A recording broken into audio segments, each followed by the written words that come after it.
Today we will start talking about area moment of inertia, and this is example 10.1. We want to calculate the area moment of inertia respect to C, which is the centroid of this rectangular area. The definition of area moment of inertia, I will calculate it by first respect to the x-axis is the integral respect to the area of y, which is the perpendicular distance to that axis. And so when we integrate y area, we know this is a double integral, but we could convert that double integral if we choose to use a horizontal strip where we have this is dy and this is x.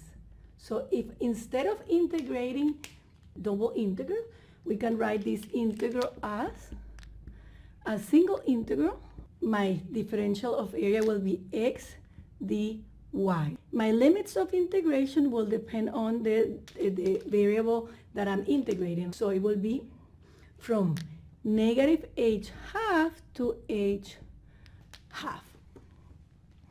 And of course I have to put x in terms either of y, or in this case you see that x is a constant, therefore I can already substitute x by b. So that will be equals to x prime will be equals to the integral of h half to h half of y squared times b dy.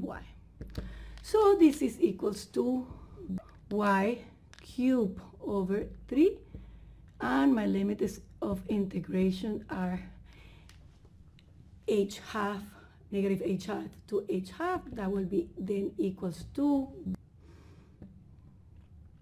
h half cubed over 3 minus h half cubed over 3. And as you see, h2 cubed is 8 times 3 it was 24, and here this negative times negative is positive, so it's 2 times h cubed over 24, which give me that x will be equals to h cubed b over 12. And that's the result we were looking for, which is the area moment of inertia respect to the x prime axis. And as you see, very important that the distance that is the most relevant or more that has more weight is h, which is the distance perpendicular to that axis. And we do the same for y, but to do y I will use the same concept, but instead of using a horizontal strip, I will use a vertical strip. So we have here the same, this is my distance b half, and this is h half,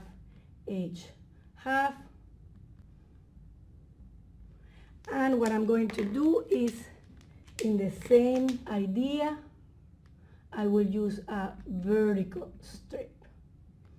This will be the x, and this will be y. And I will do very similar y prime, which is where my center of mass is.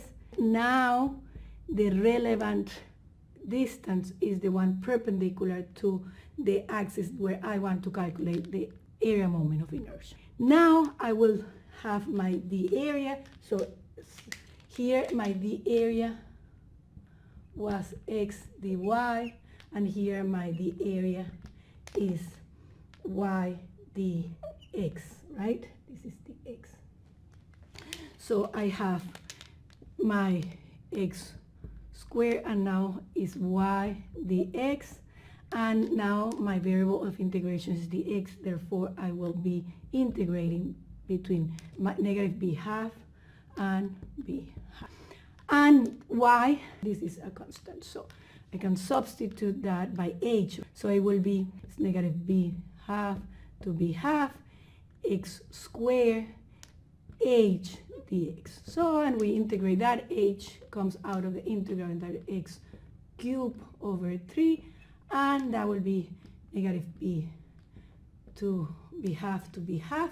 And as you see, it's very similar. So my result, I prime is equals to, now it will be h b cubed over 12. So as we see, the most relevant distance in this case is b, because it's to the cube and is the one that is perpendicular to the axis where I want to calculate my area moment of inertia.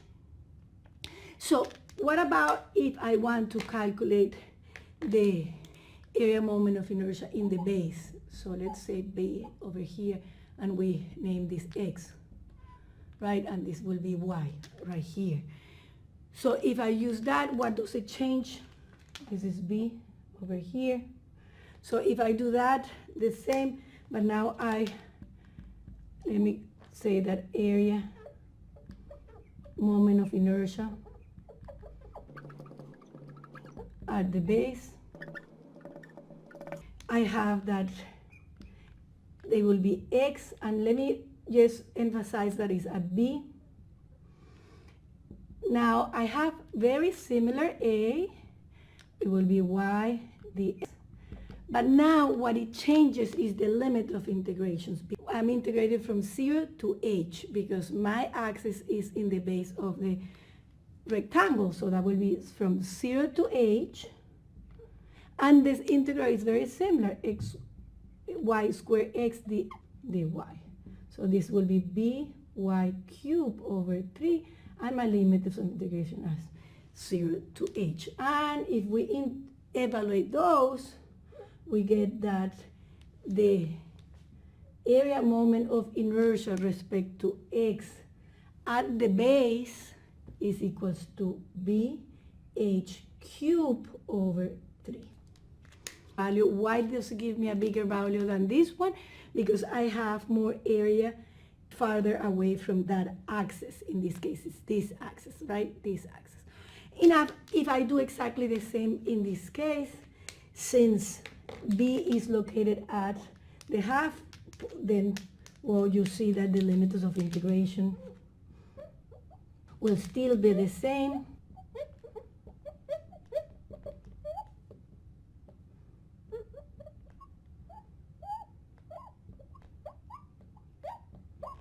And of course, I get here that by is exactly the same value.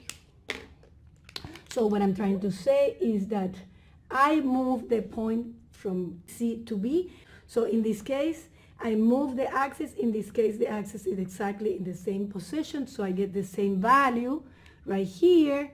But in this case, I do not get the same value.